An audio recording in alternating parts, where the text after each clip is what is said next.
Kilalanin natin ang mga PBA import na kumpirmado na para sa Commissioner's Cup.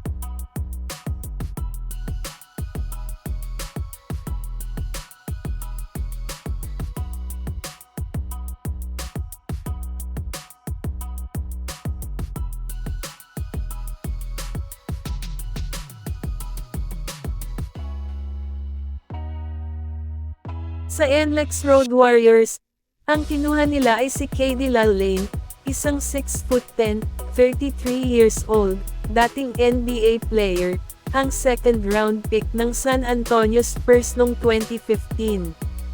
Ang huling stint niya ay sa KBL, sa Kaohsiung Aquas bago pa nakuha ng NLEX, at hiniram muna ng Meralco si KD para sa EASL.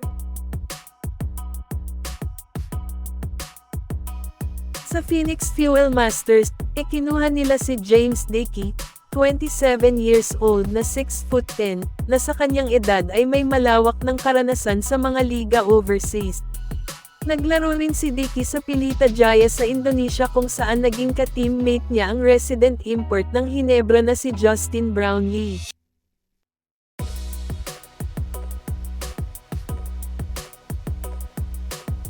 Sa Barangay Hinebra naman ay walang ipinagbago, dahil si Justin Brownlee pa rin ang kanilang ibabandire next season sa kabila ng unlimited height na ang Commissioner's Cup.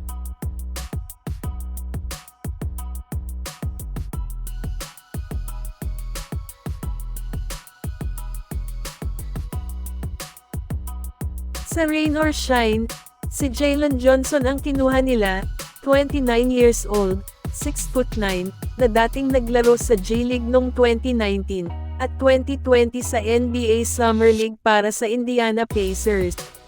Huling stint ni Jalen ay sa KBL kung saan naging teammate niya si Kevin Kiambao sa Goyang Sono Sky Gunners.